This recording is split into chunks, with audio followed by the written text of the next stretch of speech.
Squares and cubes in equations. This is a digital lesson, and it walks students through the steps of solving an equation that includes squares and cubes. So this first slide is just showing them how it's done. So we're going to first isolate this entire term that includes the variable. So here we're going to add 6 to both sides. We get 2x squared equals 50. Now we want to isolate the variable squared. So we're just going to divide both sides by 2. Now we have x squared equals 25. You always do the opposite operation. So the opposite of squaring a number would be taking the square root. So we take the square root of both sides. And in this case, because it's square root of 25, could have two possible answers, 5 or -5. Now, the next one's really important. You want to teach students how to add an exponent if they don't know how to do this on Google Slides. So in order to add an exponent, and I'm going to add a text box first, I'm going to type in x. And if I want to add an exponent, I'm going to make this just a little bit larger so it's easier to see. So here I have my cursor right after the x. I'm going to come up here to Insert, scroll down to Special Characters, and then I'm going to type in the search bar superscript.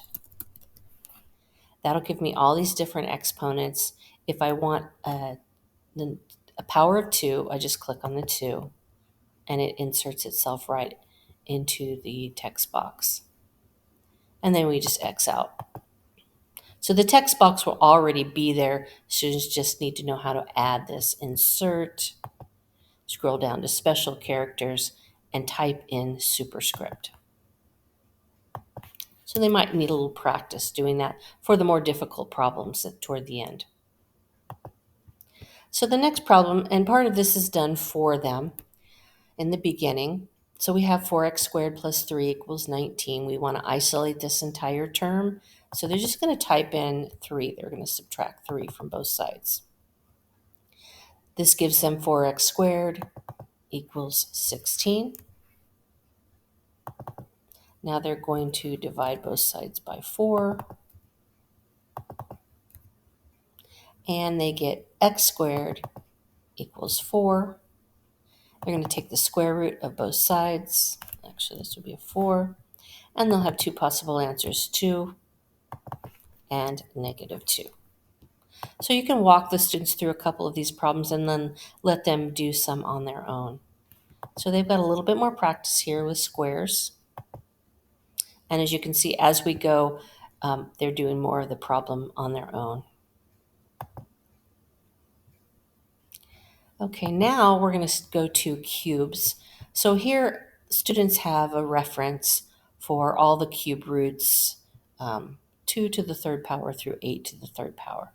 That'll give them some reference to help them solve these problems. So the first one's just an example of how this works.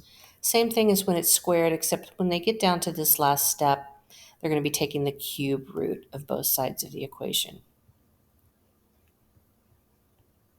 And if this is a positive number, their answer will be positive. Okay, so it starts out with part of the problem done for them, and gradually they get to where they can do the entire problem on their own. Now, when they get down to the very end, there's a challenge problem here. So they have to combine like terms and solve. So see if they can they can figure out that challenge problem.